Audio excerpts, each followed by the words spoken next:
சூழலை உருவாக்குவதற்காக முடிவெடுப்பது என்று வரும்போது காட்சி பல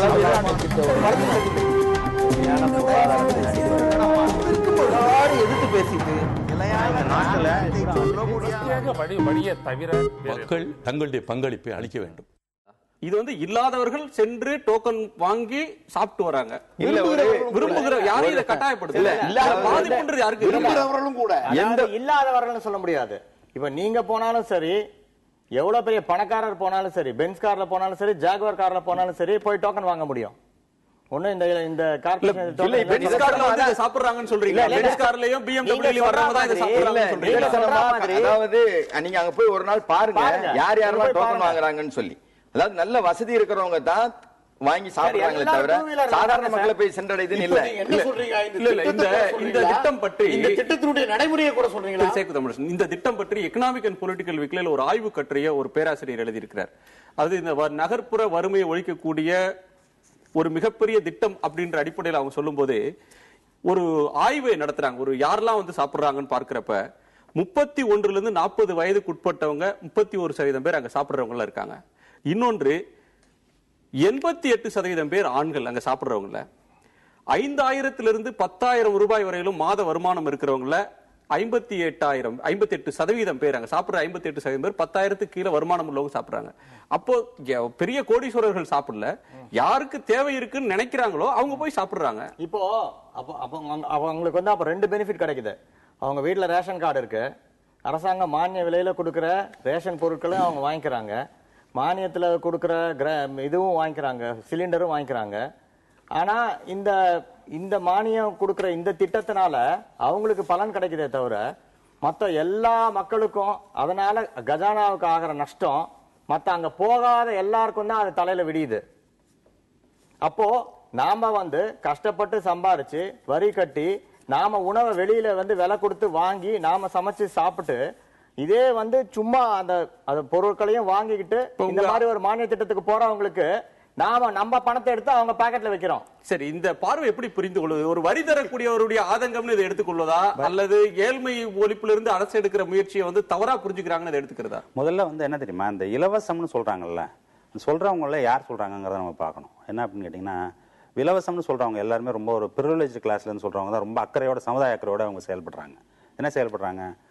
இன்கம் டேக்ஸ்ல வந்து ரிபேட் வர்றதுல வந்து மிகவும் மகிழ்ச்சி அடைகிறவர்களும், ரெண்டாவது வந்து நாட்டில் கார்பரேட் செக்டர்ல வந்து என்னென்ன மாதிரி அராஜகங்களும் எவ்வளோ அள்ளிட்டு போகுதுங்கிறத பற்றியெல்லாம் பேசாதவர்களும், இவங்கெல்லாம் வந்து என்னத்தை பற்றி பேசுகிறாங்க அப்படின்னு கேட்டிங்கன்னா, இதை டீசல் சப்சிடியை வந்து காருக்கு நாங்கள் ஃபுல் டீசல் நாங்கள் காசு கொடுத்து தயாராக இருக்கோம், எங்களுக்கு சப்சிடி வேணாம், டொமஸ்டிக் கேஸ் சிலிண்டருக்கு எங்களுக்கு சப்சிடி வேண்டாம் அப்படின்னு சொல்லாமல் மார்க்கெட் வேல்யூ நான் எல்லாம் கொடுத்துறது தயாராக இருக்கோம். இப்போ கல்வி வந்து நான் முழுசாக என்ன வேலையாகுதோ அந்த வேலையை நாங்கள் கொடுத்து தயாராக இருக்கோம், ஐஐடிக்கு எவ்வளோ பணம் செலவாதோ எல்லாத்தையும் நாங்கள் கொடுத்து தயாராக இருக்கோம். அந்த மாதிரி சொல்லக்கூடியவர்கள் வந்து இதை சொன்னாங்க அப்படின்னு சொன்னோம்னாக்கா அப்போ கூட அதில் தர்மம் இல்லைன்னு நான் சொல்லுவேன். ஏன் சொல்லுவேன் அப்படின்னு கேட்டிங்கன்னா, ஒரு அரசு அப்படின்னா என்ன மாதிரி அரசு உங்களுக்கு வேணும்? என்ன மாதிரி அரசு உங்களுக்கு வேணும்? நாட்டில் இருக்கக்கூடிய மக்கள் என்ன மாதிரி மக்கள்? எல்லாரும் ஒரே மாதிரி இல்லைங்கிறது எல்லாருக்கும் தெரியும். அப்போது நம்ம எல்லாருக்கும் வந்து ஜனநாயக அரசு முறைப்படி நடக்கணும் அப்படின்னு சொன்னோம் என்றால் கீழே இருக்கவன மேலே கை தூக்கி விட வேண்டிய ஒரு கட்டாயம் அரசுக்கு இருக்கிறது. அதுதான் வந்து நம்ம மேற்கொண்டு இருக்கக்கூடிய அரசு அதுதான் நம்மளுடைய நிலைப்பாடு. நம்ம கான்ஸ்டியூஷனில் தான் நம்ம சொல்லியிருக்கிறோம். நம்ம வந்து ஈக்விட்டபிள் ரைட்ஸ் சொல்லியிருக்கோம். ஈக்விட்டபிள் எப்படி கொடுக்க முடியும்? அன்இக்குவல் ரைட்ஸ் இருக்கும்போது அப்போ வந்து ஸ்டேட்டுக்கு ஒரு முக்கியமான ரோல் இருக்கு, இன்டர்வென் பண்ணி தான் ஆகணும். அது என்ன மாதிரி இன்டர்வென் பண்ணணும்? 3 விதமாக இன்டர்வென் பண்ணணும். ஒன்று வந்து இருக்கக்கூடிய இன்இக்வாலிட்டியை குறைக்கணும்.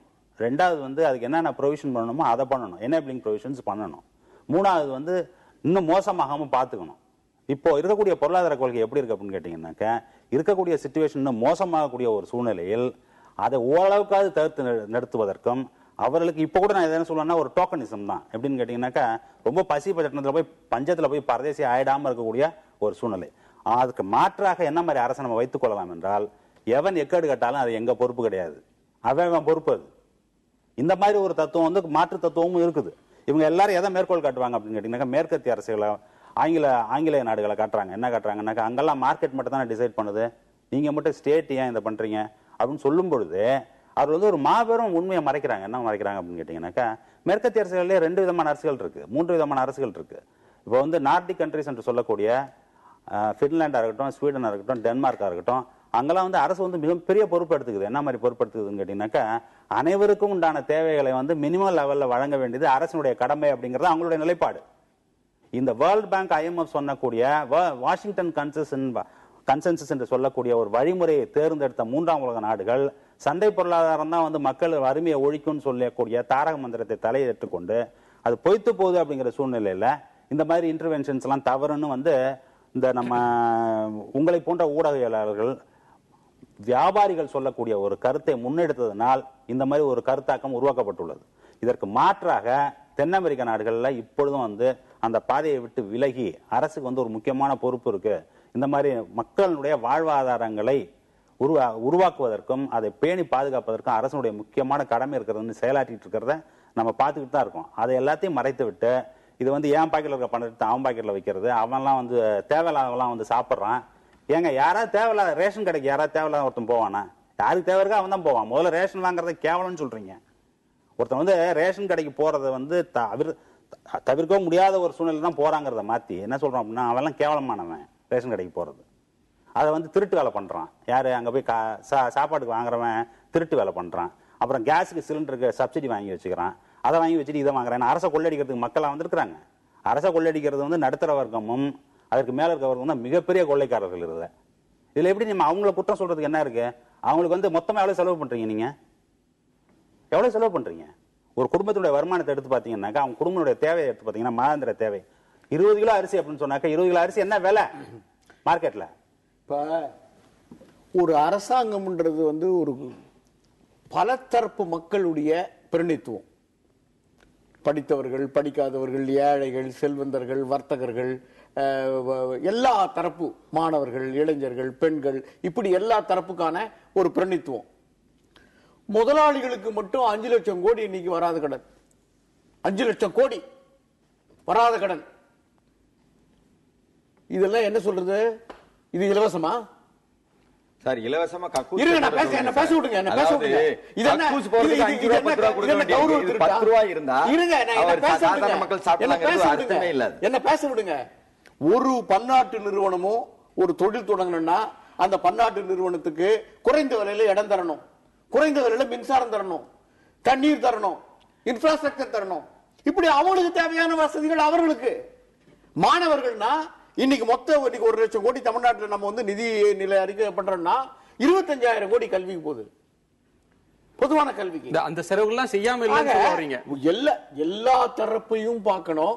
அப்போ ஏழைகள், நலிந்தவர்கள், பசிப்பிணியிலே சிக்கி தவிக்கிறவர்கள், நோயாளிகள், இவர்களும் பார்க்கணாவா? இவர்களுக்காக வந்து இதுல வந்து எத்தனை என்ன இப்படி என்ன 5 லட்சம் கோடியா அரசாங்கம் செலவழிக்கிறது? சில 1000 கோடி செலவழிப்பதற்கு முன் வந்தால் ஐயோ இலவசம், ஐயோ இலவசம்னா இது ஒரு ஆரோக்கியமான சூழ்நிலைக்கு சமுதாயத்தை செல்லாதுங்கிறது தான் சார் எங்களுடைய என்ன உள்ளவர்கள். ஐயோ எங்க நாங்க சுரண்ட முடியலையே, தெரியாம சுரண்ட முடியலையே.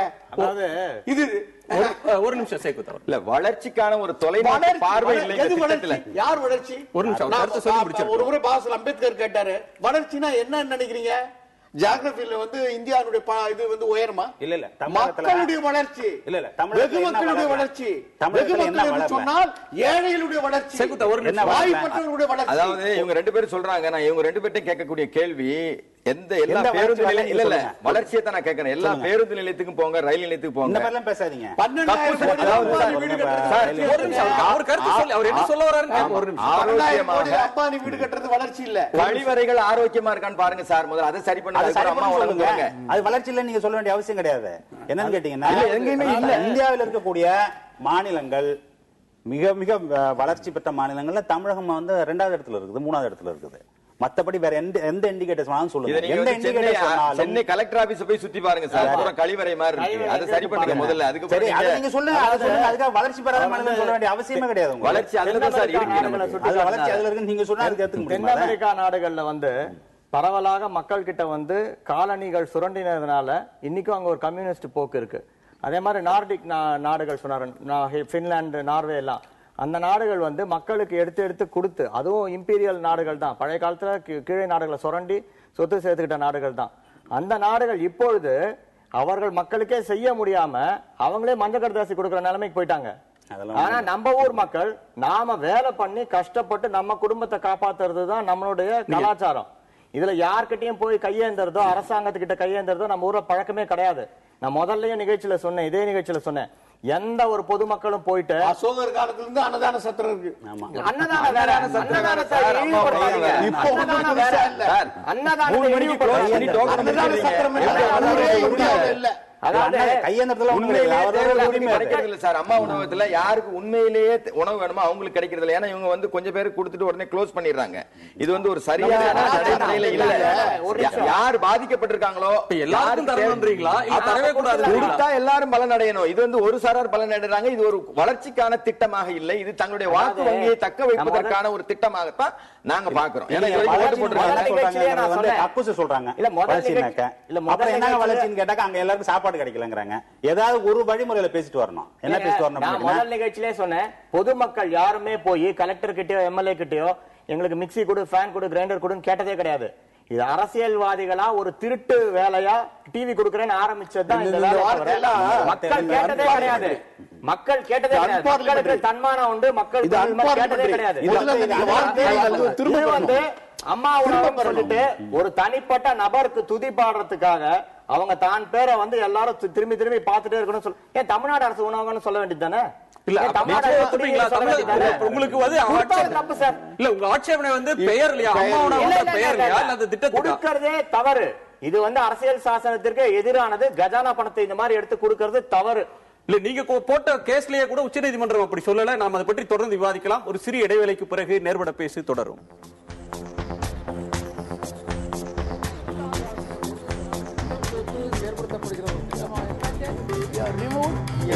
சூழலை உருவாக்குவதற்காக விவாதம் முடிவெடுப்பது என்று வரும்போது காட்சி பல